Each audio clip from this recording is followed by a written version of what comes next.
pucuking Gunung Gokarna.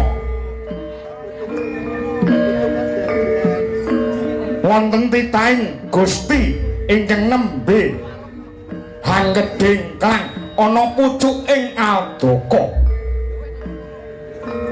Jumeneng mangka suku sajuga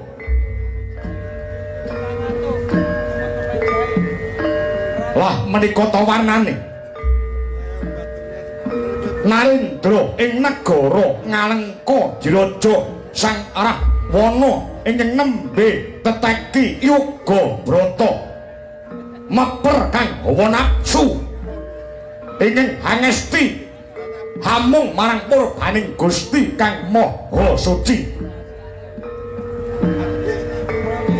Mustaka tumenga ing angkasa suwene wis dasa warsa tegese 10 taun denira tapa brata nenggih Sang Rahwana.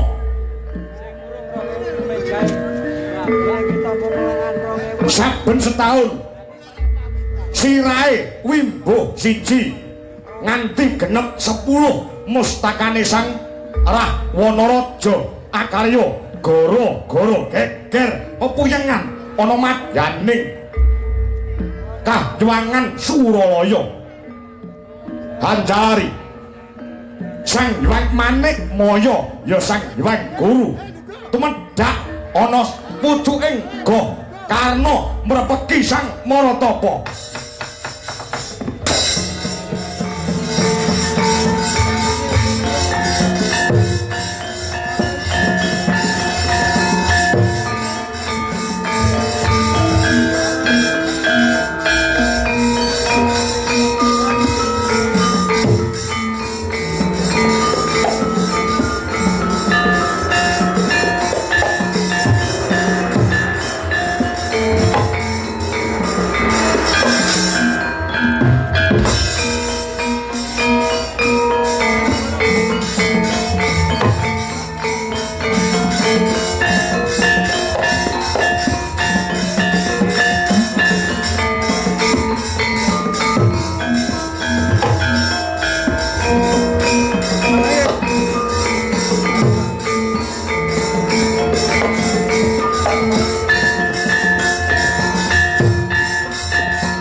dan sekaring bawon langgeng mugi arah ayu sagung dumati arah mono ayu kagiat panjenengan ulun Sang Hyang Manikmaya ya Sang Hyang Guru ingkang jogar kenggen kita tapa ana ing pucuking Gunung Gokarna sing suwene 10 taun Inggih. Pukulun. Kepareng kula ngaturaken pangabekti mugi njuk sandhap wadha paduka Hyang Adi Pukulun Manik Maya. Iya iya. Rahwana. Banget panarima ulun karya bombong Birawa jroning nawa.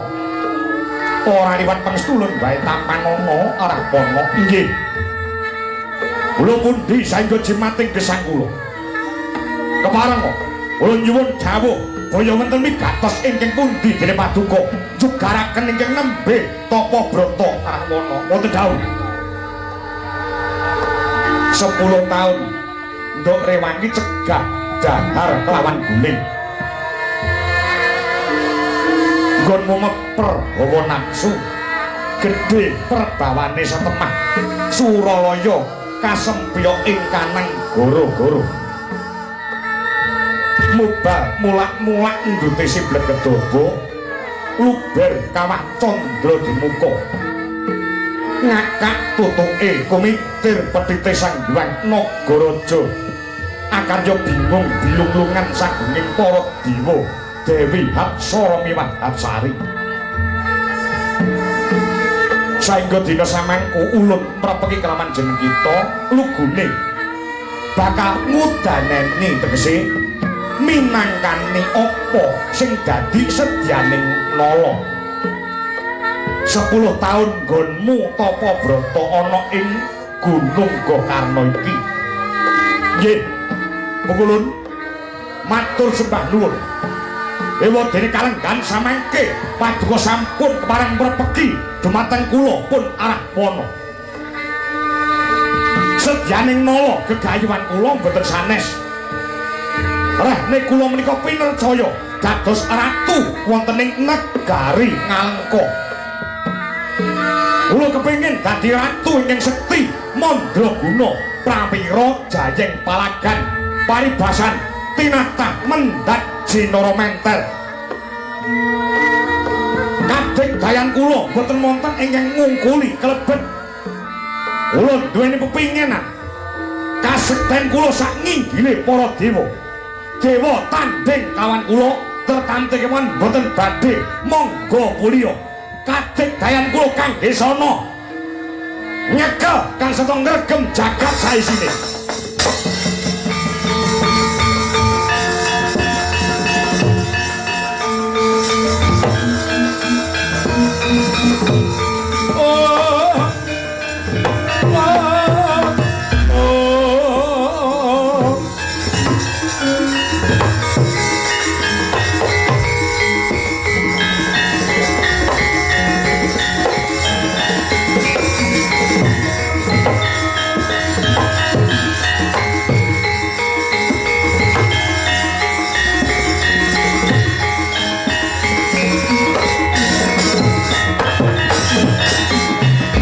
Katan ngapruwi kang tekane tanpa sangka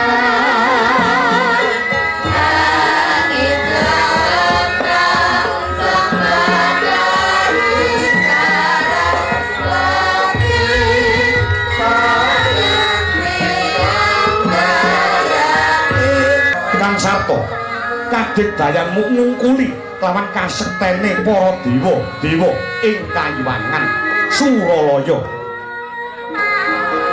Yen ta para dewa tanding lawan jeneng Kita Rahwana datan monggo mulya kabesmi dening kadegdayaning Sang Rahwana Raja. Weh. Bae, matur nuwun Guru.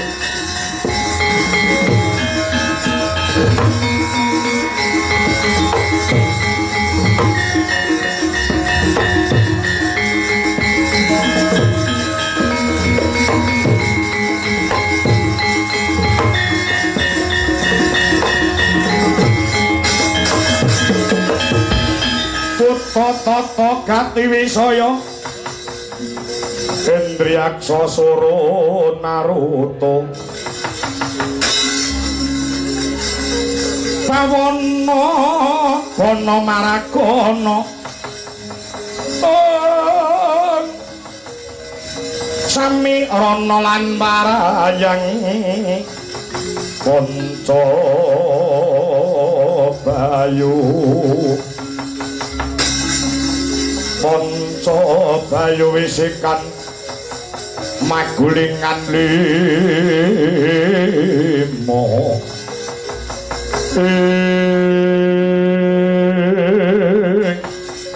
matur gunging panduwun ingkang tanpa pepindhan dopungulun sedaya mening dados gegayuhan kula sampun dipun udani dening para dewa tegese dipun pinangkani dening para jawata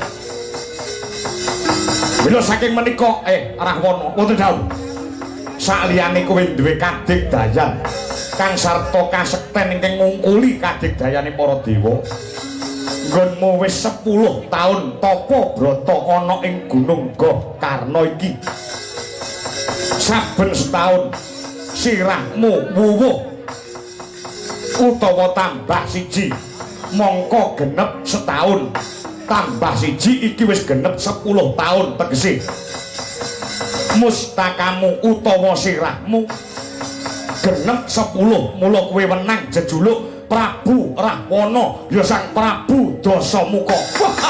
Yeah.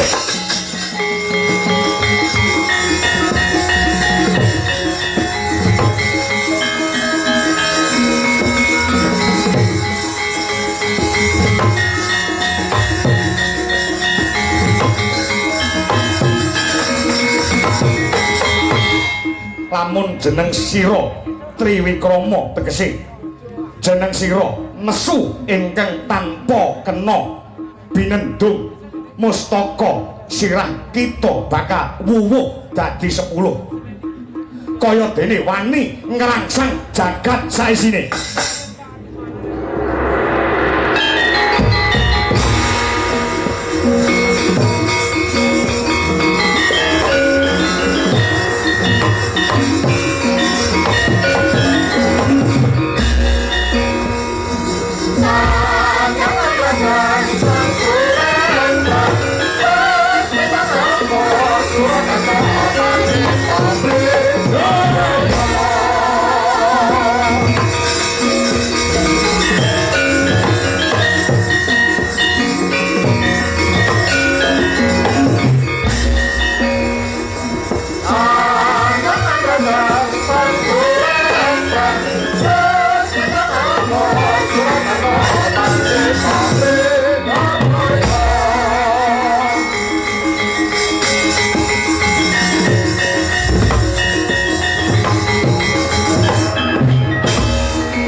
Sosodoro wis manjer kawuryan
sejatine ngalam kang tinuding jagat yo bandaku yo donyaku yo amaku dhewe togok nggih wonten pangandikan ingkang ngadhawuh sinuwun Prabu Rahwana ora mung Rahwana jenengku tambah Dasamuka nggih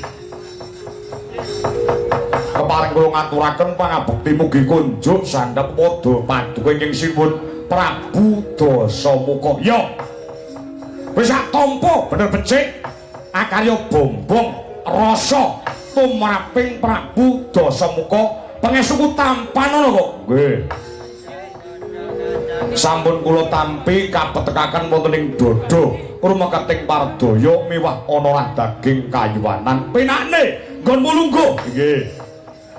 Mboten kirang prayogi anggen kula ngabiyantara sowan. Ora lali sing lungguh ana mburi mbelong. Kaluwan nuwun wonten timbaling ngadhawuh kanjenge. Impenane nggon mulungguh lho. Nggih, ngestaken dawuh mboten kirang prayogi. Anggen kula ngabiyantara sowan. Nyuwun pangapunten awak kula radi greges-greges. Ya kene, wau dalu tayupan kudanan tetes. Awak kula niku nek jenenge raga niku lek raga tuwek niku kegremisan ngoten mawon pun kudu pilek mawon. Bayaran. Kok lur. Wenger lah mboten ngertos. Nggonku tapa brata. Nggih. Ana pucuking gunung Gokarna. Nggih. Aku dipethuki kelawan Bathara Guru. Kowe ngerti ora? Bathara Guru ki sapa? Sampeyan kok takon togo kena kali Bathara Guru napa mboten niku kudune sampeyan niku sing takon kali kula. Sebabe Bathara Guru niku adikku. Kok Bathara Guru nek bagus, kowe kok njelmumu rupamu kaya ngono. Nganti lambemu utawa cangkemmu kaya membran. Manggariyen. Nek sampeyan ora ngerti sejarah niku kula sejarahaken. Ya gene kok wujud kula dados ngaten. Nalika rumiyin dulur kula menika cacahe wonten 3. Cacahe ana 3. Nggih. Tejamaya menika kula, Ismaya menika Semar Badranaya. Lah ingkang angka 3 Manikmaya Bathara Guru. Nek dadi wujud wujudmu kaya ngono. Lah ngaten. Kula niku riyen jane niku ganteng, nom-noman kula niku ganteng. Bagus branyak. Mboten kados sakniki butak ndas kula ngeten niku mboten. Ruwin kula nom-nom kan kula niku ganteng utawa bagus. Kok dadi kaya ngono? Nggih, awit duweni watak angkara murka. Duk nalika semanten adu kadigdayan, adu kasekten ing antarane kula, adik kula Ismaya kelawan Manikmaya pun Bathara Guru niku. Ngetokke pengiram-iram. Kula menika rumaos kula wong digdaya. Adik kula Ismaya kalih Manikmaya kula tantang ngunta gunung. Gunung iki diuntang, nggih wong digdaya. Gunung niku lajeng kula unta, kula lebetaken wonten ing padharang. Dadi lambe kula dadi suwek sementen ambanipun niku perkara ngunta gunung. Ngono nggih. Lah lajeng Ismaya adik kula niku pinter supaya cangkeme niku mboten rusak. Lek mangan gunung utawa ngunta gunung niku dipuluki cilik-cilik ngoten. Dipuluki nggih, sok dicampur kali sambel goreng. Dicampur kalian oseng-oseng, dipuluki alit-alit mila lambene Semar utawa Ismaya niku lumrah ning wetenge mblending, wetenge melendung niku gara-gara muluki gunung. Lajeng Manikmaya mboten duweni kadigdayan, mboten duweni kasekten, ora wani ngunta gunung, dadine nggih ganteng kaya ngoten nika.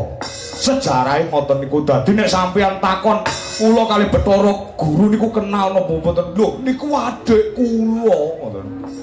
Adikmu nggih. Lah dalah. Ngono ya kok nggih lakar kados mekaten. Sejarah niku ngoten niku. Kok nun. Bathara Guru kandha kelawan aku yen to apa sing dadi penjalukku dipinangkani kok. Lajeng panjenengan nyuwun apa? Aku njaluk dadi wong digdaya, wong sekti mandraguna prawira jayeng palagan. Aku kudu bisa ngalahke kelawan para dewa. Niku penjalukku kok. Sembadane mboten disembadani kelawan Bathara Guru bungah rasane ngatiku aku iso ngalahne para dewa. Salah sampe lek njaluk ngono tok. Salah. Salah piye? Mau genahke.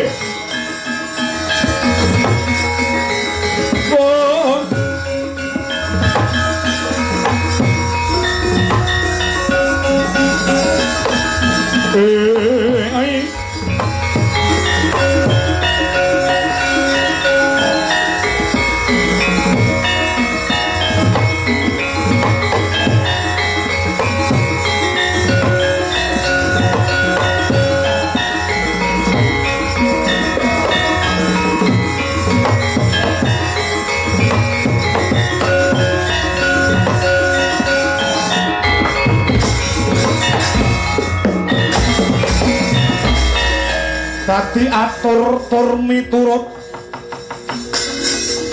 manut sumarah mring Gusti dening Siti Miwang Utama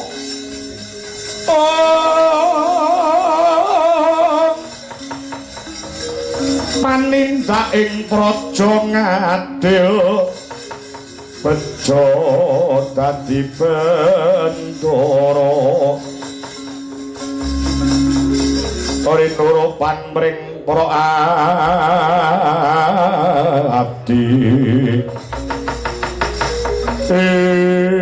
salah piye kok sing genahne aku apa kowe Kang Togo maksudmu piye sing genahne nek apa sing dijaluk karo Sinuwun Prabu Dasamuka ki kleru utawa salah sing genahke mencetha aku apa kowe ya kudune sing tuwek aku iki kowe iki cah enom ngerti apa Kowe iki ora ngerti sejarah, ora ngerti apa-apa. Apa-apa ki nek tuwek ki mesti waskita, apa-apa ki nek tuwek iki cara panganan mesti enak. Apa-apa panganan apa wae nek tuwek ki mesti enak. Contone kowe tau mangan pelem? Tau. Pelem kae legi apa kecut? Legi, sebabnya legi mergo tuwa. Lek jinom kecut. Kowe tau mangan salak? Tau. Tau mangan salak kae legi apa kecut? Legi. Legi sebabnya tuwa utawa tuwek. Lek sing nom mesti sepet. Lah, panganan apa wae kuwi mesti enak sing tuwek timbang sing nom. Mudeng ora kowe? Ora usah keminter. Balenono kan? Iya, balenono. Panganan apa wae kuwi mesti enak sing tuwek timbang sing nom. Panganan apa wae mesti enak sing tuwek timbang sing nom. Ra ngono? Ya. Aku tak takon. Kowe wis tau mangan jangan bung? Apa? Wis tau mangan jangan bung apa durung? Ya wis seneng aku. Kae tuwek apa nom? Ya ora mesti sok tuwek sok nom. Ah ora iso. Bung ki mesti nom. Kowe apa tau? Jangan bung kok jangan sing dijangan ki tuwek. Ayo, panganan ora moncrot cangkemmu. Rumangsane apa? Apa-apa ki lek tuwek ngono rumangsane enak ngono apa? Ora. Wong wedok ki lho enak sing nom timbang tuwek. Kok tak idoni raimu. Bisa omong tenanan tekanmu. Ah begenten ora. Salah piye? Kowe kudu iso gelar, kudu iso gulung, ngaten. Dewa kalih titah sawantah menika benten sinuwun. Beda piye? Nek dewa menika kena ing lara, tan kena ing pati menika para dewa. Nek titah kados panjenengan titah sawantah meniku ya kena ing lara, kena ing pati. Sing jenenge manungsa menika boten badhe uwal saking apes lawan pati niku menungso niku sandangane gesang kados ngoten niku. Arepa sampeyan digdaya, arepa sampeyan sekti mandraguna, yen perlu kadigdayan sampeyan ngungkuli para dewa. Ning sampeyan iku titah sawantah menungso lumrah, sampeyan bakal panggah iso mati. Setya kaya ngapa, pedahe apa nek sampeyan iso mati? Niku man pikir, iya ya kok langge.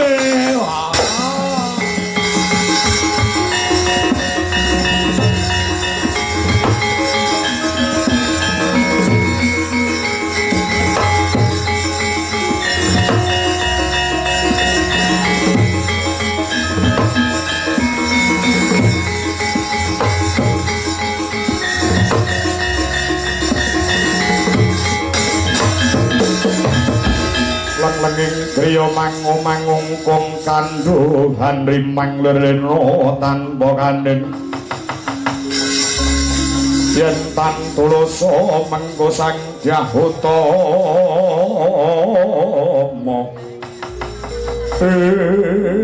goblok men lah sama takok-takok.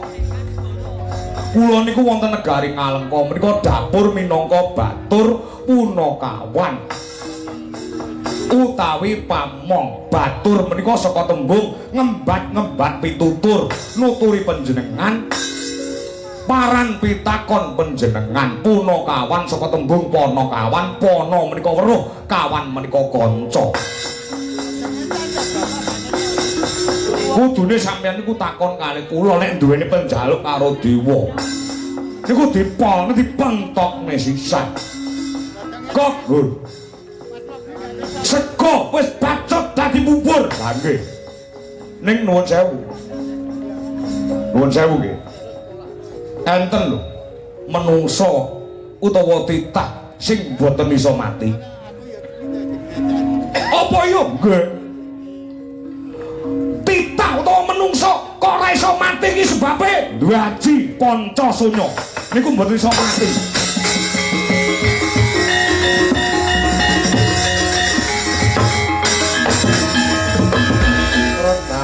Karuna Anutia Sana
manungsa ora iso mati merga duweni aji Pancasuna. Aji Pancasuna nggih niku ambak mati niku sedina ping 17 ambruk waton sih tememplek wonten ing lemah kasiliring angin niku iso urip meneh niku merga duwe aji Pancasuna. Tok wonten dawuh nganti kowe rasa jawab pitangkonmu tak kekrek cangkemmu. Pripun? Sing duwe aji Pancasuna sapa kok? Sapa? Kowe kandha kuwi mesti ana bukti yen to titah ora iso mati duwe aji Pancasuna. Kowe mesti ngerti sapa sing duweni aji Pancasuna. Aku tak meguru kok mergo aku mendem kampruh mendem ngilmu saya-saya kanuragan. Kowe kandha karo ana sapa sing duwe aji Pancasuna? Ayo kan kowe iso gelar kudu iso gulung. Bosmu lek duwe karep nek ora keturutan gampang ngamuk ngono. Sapa kok? Nggih, sabar iki. Ingkang nggaduh utawi ndarbeni aji Pancasuna niku namung setunggal wujud Rewanda. Rewanda ki apa? Kethek. Rumiyin jane nggih menungsa lumrah ning saka pakatine sing duweni watak iri drengki wekasanipun dados sipating Rewanda utawi sipating kethek. Gentur tapane manteng semedine wekasanipun nebus dosane entuk ganjaran saka kadewatan diwenehi aji Pancasuna kala wau. Aja mung mulek lambemu. Sapa sing duwe aji Pancasuna? Ingkang ndarbeni aji Pancasuna menika wujud Rewanda namanipun Resi Subali. Subali nggih.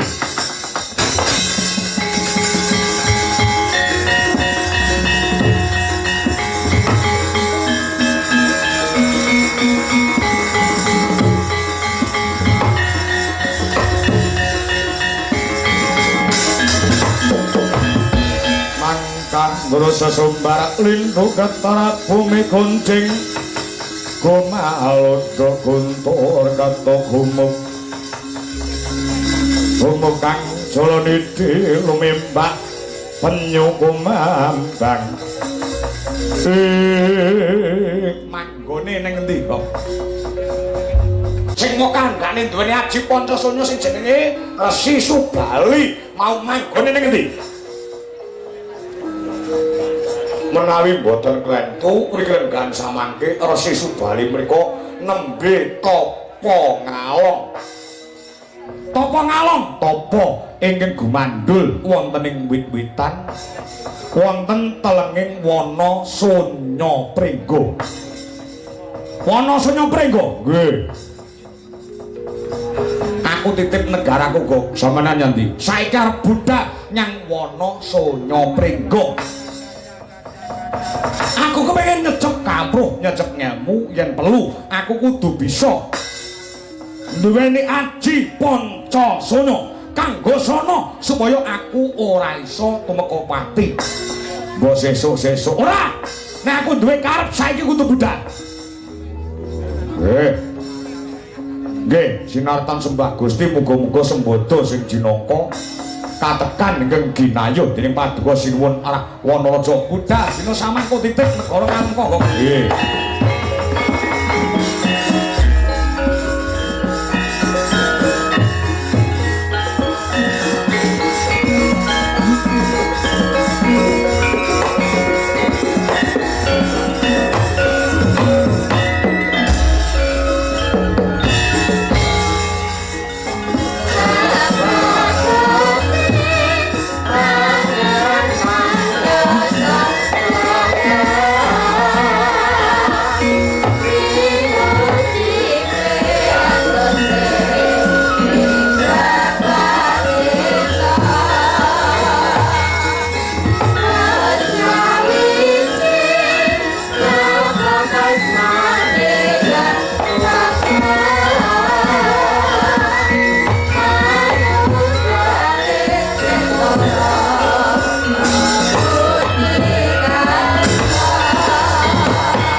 Sira kang tumingal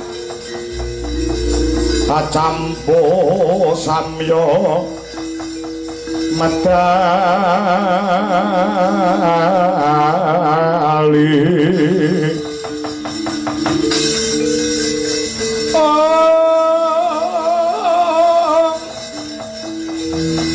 perang campo samya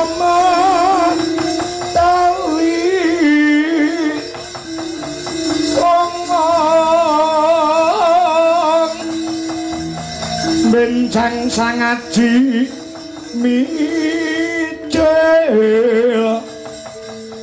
wati nyongetali wus Dresta Surawilaga kaya buta singa wregil pasti jaga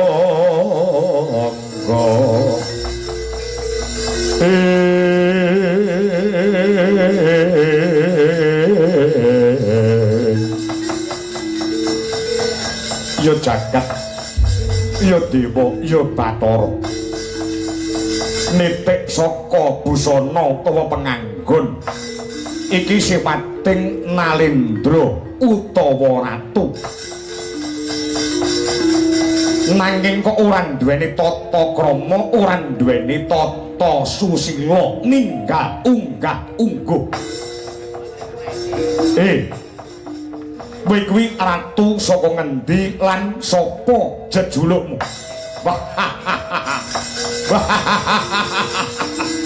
Yan enek munyuk iso omong yo tepungno aku Nalendra utawa ratu saking negara Ngalengka Prabu Dasamuka ya sang Prabu ora Wanaraja apa bener kowe sing jeneng Subali ya panjenengan ingsun Resi Subali ingkang mbawreksa ana telenging wana Sonya Pringga kene aja nganti slendra rasamu margake dina samangku kowe duwe sedya apa njugarke nggonku tapa dina samangku Subali kabruhana nggonku tumeka ning papan kene njugarke nggonmu tapa brata aku nampa wangsit saka dewa ing Kayuwangan Suralaya ing kono paring wangsit kelawan aku bakal dadi ratu ing sekti Mandraguna prawira Jayeng Palagan lan negaraku dadi subur makmur murah sandang kang sarta pangan kabeh mono kudu nganggo tumbal ora ana liya tumbale kethek sing mapan ana telenging wana Sonya Pringga ora ana liya yo dapurmu Subali manuta lak begaka kanggo tumbal negaraku Jojo muntap mriki netap Rupaya yasine Jojo bang mawing ngomengis Sumecut padoning lati netra kocak mundar mandir idep nyomangala cakra prapanambrabak mbranang sinumet marang saketeng murup dahanane tesmak batok mata mlorok ora ndedelok Dasamuka dina samangku wurungna sing dadi sedyamu yen ora kepingin ketandangan dening Resi Subali dina samangku kowe rasakan bebangah margake manuta aku nggawa pedang sing landhep tugel gulumu rasakan cangkem maju iso ngalahke lawan Resi Subali sembah idri-idran mangsa ora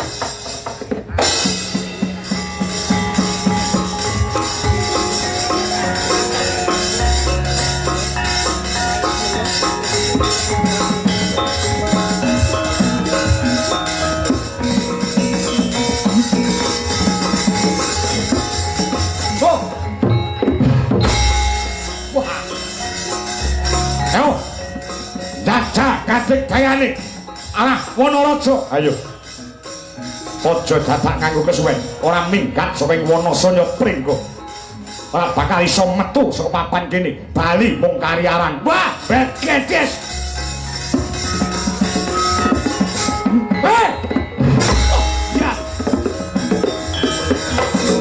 Pak. Wah, wah.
Antep tangane munyuk ae.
kang katrajang ing dahana wadya sangkep keprabon prang kang abro marakata jajalanat pogok ngapusi jare Resi Subali iki ora iso mati ning nyatane ketiban pedang Kyai Mentawa meh pedhot gulune ndi sing duwe aji Pancasunya yen panjenengan iso urip uripane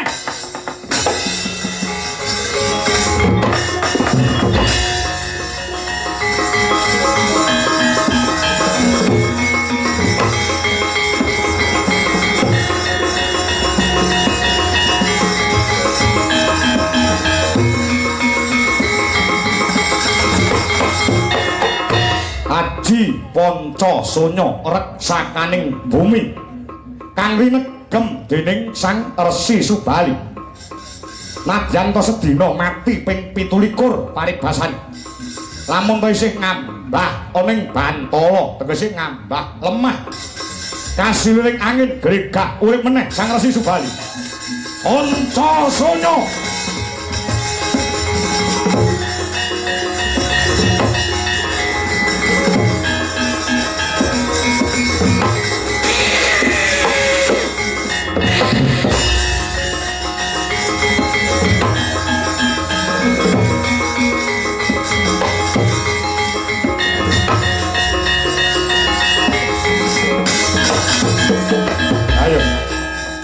dosa muka sawangan Resi Subali ora bakal iso mati saka tanganmu tandangan dening aku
urip meneh tenan. Jek sore ramene kok ngene jane bayarane piro iki? Idyan-idyanan. Ayo nek urip urip meneh.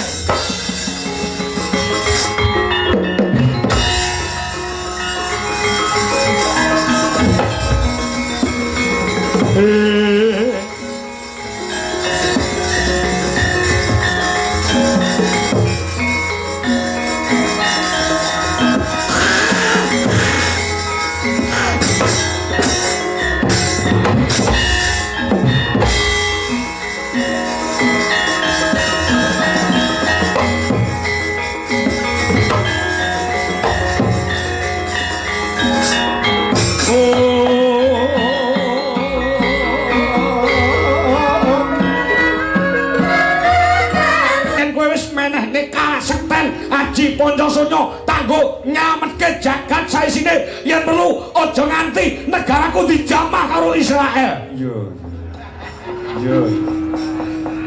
Iya. mula kang saka mangkono tatanen rasa murah pana dina samangko tampanen aji Pancasanya reksa karing bumi.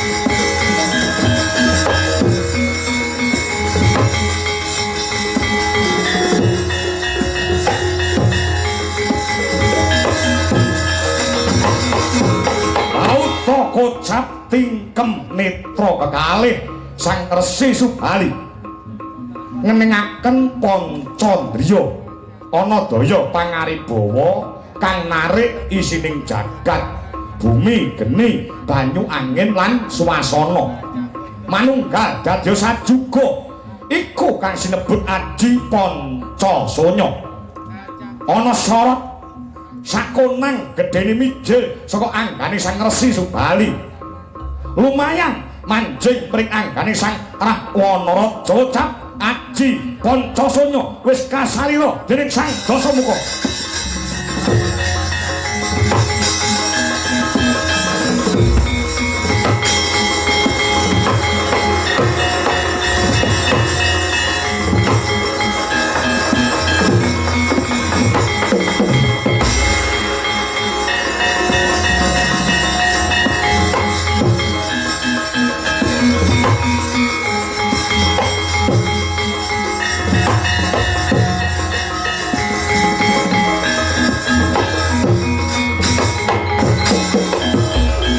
Dasamuka ana dawuhmu apa Kakang mestine kowe wis meruh lan sumurup ana cahya sakonang gedene sing manjing ana ragam Aji Pancasanya wis kasarira dening Sang Rahwana Raja. Waduh matur nuwun ya Kakang. Wah kowe guruku tenan Kakang.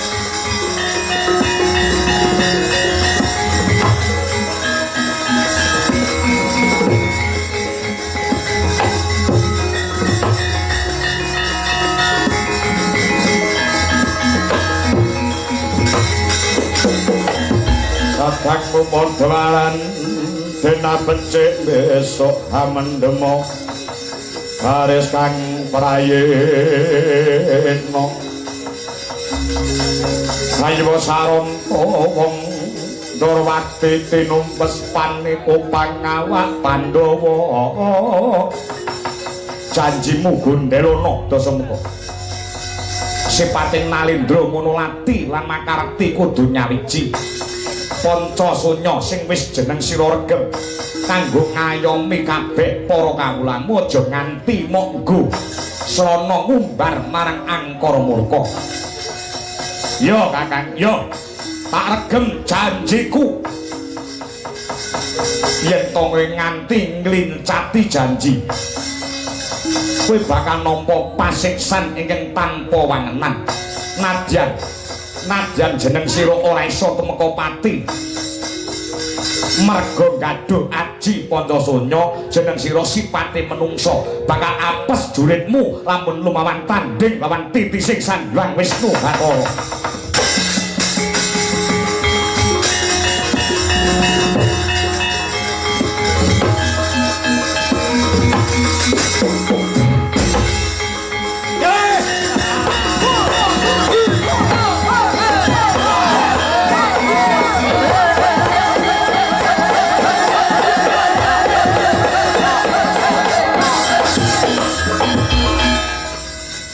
Janji Melgedes